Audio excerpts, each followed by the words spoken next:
নমস্কার বন্ধুরা, রূপসী kitchen and daily ব্লগে আপনাদের স্বাগত। আজকে বাড়িতে কোনো রকম স্যান্ডউইচ মেকার ছাড়াও কি করে মুচমুচে আর ক্রাঞ্চি স্যান্ডউইচ বানানো যায় সেটা আপনাদের সাথে শেয়ার করব। আর হচ্ছে শীতের এই মৌসুমে সব দিনই তো সবার ভাত রুটি খেতে ভালো লাগে না, তাহলে আজকে বানাবো ভেজেস লোডেড স্যান্ডউইচ।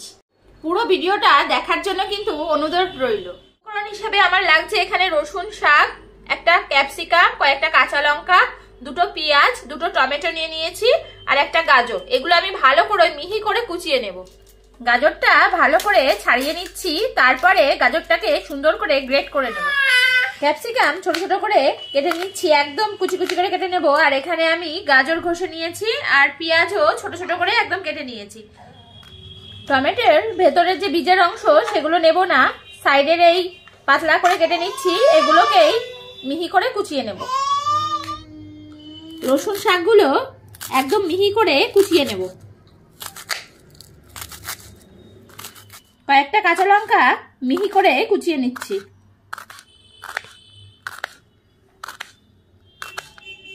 সবকটা সবজি আমি মিহি করে কুচিয়ে নিয়েছি। আমার এখানে সবজির সাথে লাগবে টক দই। আমি 100 গ্রাম টক দই নিয়েছি, অল্প করে মাখন, আর এখানে আছে টমেটো সস আর মেয়োনিজ, আর এখানে আছে ধনিয়া পাতার চাটনি, আর এখানে আছে ডালের চাটনি। এই দুটো চাটনি রেসিপি আমার চ্যানেলে আছে, আপনারা চাইলে দেখে নিতে পারেন। আর এখানে আছে কিছুটা বিট লবণ, এখানে চিলি ফ্লেক্স, আর এখানে চাট মশলা। গাজর কুচানো দিয়ে দিচ্ছি, কুচানো পেঁয়াজ দিয়ে দিচ্ছি, কুচানো ক্যাপসিকাম দিয়ে নেব, কুচানো টমেটো ছড়িয়ে দিচ্ছি, দেব কিছুটা কুচানো কাঁচা লঙ্কা, কুচিয়ে রাখা রসুন শাক ছড়িয়ে দিচ্ছি, স্বাদ মতো বিট লবণ দিয়ে দিচ্ছি। এবার দিয়ে দেব চাট মশলা, কিছুটা চিলি ফ্লেক্স দিয়ে নেব, পুরো টক দই দিয়ে দিচ্ছি।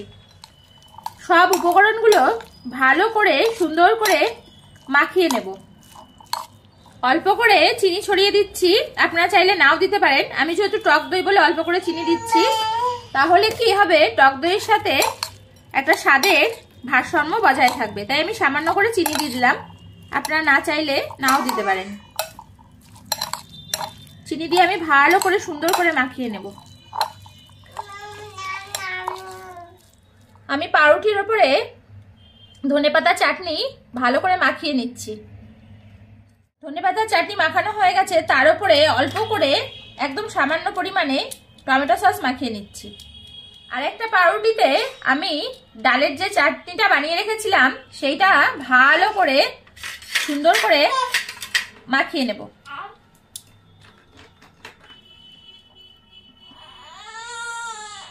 টমেটোমের চাটনি আর হচ্ছে ধনিয়া পাতার চাটনি দিয়ে যেটা মেখে রেখেছিলাম, এর উপরে এই ডালের চাটনির পাউরুটিটা আমি এরকম ভাবে উবুড় করে ঢেকে দেব।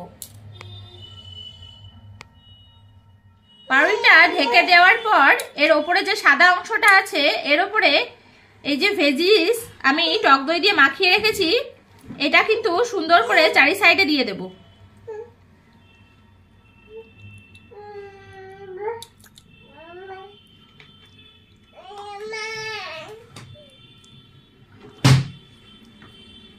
মোটা করে ভেজিসের একটা পুর দিয়ে দিয়েছি।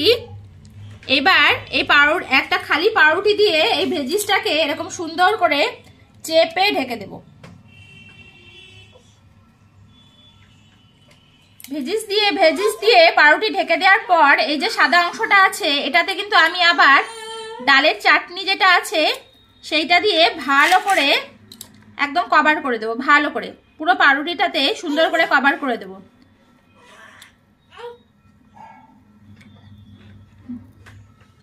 ডালের চাটনি দিয়ে কভার করার পর আমি অল্প করে মেয়োনিজ, বেশি দেব না কিন্তু, নয়তো ডালের চাটনির টেস্টটা নষ্ট হয়ে যাবে। অল্প করে মেয়োনিজ একদম ডালের চাটনির ওপরে সুন্দর করে কভার করে দিচ্ছি। আর একটা প্লেন রুটির উপরে আমি কিছুটা টমেটো সস নিয়েছি, ভালো করে টমেটো সস দিয়ে মাখিয়ে নেব। খুব সুন্দর করে মাখিয়ে নিয়ে এই যে রুটিটা আমি ডালের চাটনি আর মেয়োনিজ দিয়ে মাখিয়ে রেখেছিলাম তার ওপরে এরকম করে কিন্তু সুন্দর করে ঢেকে দেব। ব্যাস, আমার তৈরি হয়ে গেছে 4 layer loaded loaded veggies sandwich. এবার এটা আমি সুন্দর করে কি করে ক্রাঞ্চি করি দেখুন আপনারা।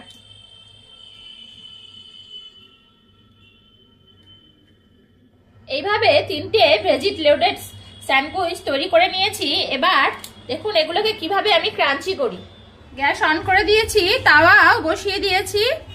এবার মাখন দিয়ে দিচ্ছি। মাখনটা এরকম গোল করে মাঝখানে দিচ্ছি। মাখন গলে গেছে। এবার ভেজিস লোডেড স্যান্ডউইচ বসিয়ে দিয়েছি। বসিয়ে এই যে একটা প্লেট চাপা দিয়ে দেব, দিয়ে এর উপরে এই যে শিলনোড়ার পুতো সেটা পুরো চাপা দিয়ে দিচ্ছি। এইভাবে রাখবো 3 মিনিটের জন্য। 3 মিনিট হয়ে গেছে। এবার নোড়াটাকে সরিয়ে প্লেটটাকে সরাবো, সরিয়ে দেখবো ওই পাশে স্যান্ডউইচের কি অবস্থা, দেখে আবার উল্টে দেব। দেখুন একদম সুন্দর হয়ে গেছে 3 মিনিটের মধ্যে। ওপরের কালারটা শুধু দেখুন। এবার আবার সাইডে মাখন দিয়ে দেব। সাইডে মাখন দিয়ে দিচ্ছি। দিয়ে গ্যাসের ফ্লেমটা কিন্তু আমি একদম মিডিয়ামের থেকে লোতে করেছি। আবার এরকম ঢাকনা দিয়ে আবার 3 মিনিটের জন্য আমি এরকম চাপা ঢাকা দিয়ে দেব। 3 মিনিট হয়ে গেছে। এবার পাটাটা পুতোটা তুলে নিলাম। দেখি আমার স্যান্ডউইচের কি অবস্থা। দেখুন একদম তৈরি হয়ে গেছে। আর কি সুন্দর কালার এসছে। আর দেখুন কেমন মুচমুচে আর ক্রাঞ্চি হয়েছে। কি সুন্দর আওয়াজ হচ্ছে দেখুন। বাড়িতেও কিন্তু স্যান্ডউইচ মেকার ছাড়া এত সুন্দর মুচমুচে স্যান্ডউইচ বানানো যায়। কত মুচমুচে হয়েছে দেখুন।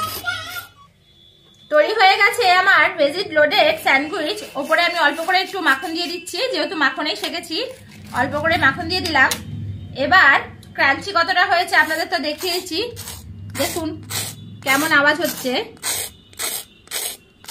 একদম মুচমুচে। এবার আমি কেটে দেখি কেমন হয়েছে।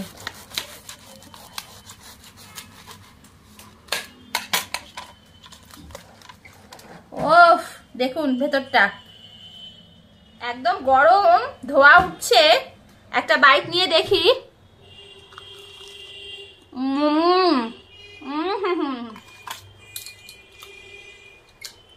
সত্যি এত সুন্দর হয়েছে বন্ধুরা। আপনারা কিন্তু বাড়িতে না বানিয়ে খেলে আপনারা বিশ্বাসও করতে পারবেন না যে এত সুন্দর হয়েছে। আর এরকম সব রকম সবজির একটা উপকারিতা আছে, শীতের মৌসুমে খাওয়া উচিত। আপনারা খান, বাড়িতে বানান, আমাকে কমেন্ট করে জানান। আর এরকম সুন্দর সুন্দর রেসিপির জন্য আমাদের সঙ্গে থাকুন, পাশে থাকুন। আমাদের সাবস্ক্রাইব করুন, লাইক করুন, কমেন্ট করুন, প্রিয়জনদের সঙ্গে শেয়ার করুন। আর অবশ্যই আমাদের পাশে থাকবেন কিন্তু। ভালো থাকবেন, সুস্থ থাকবেন, সাবধানে থাকবেন। শুভরাত্রি।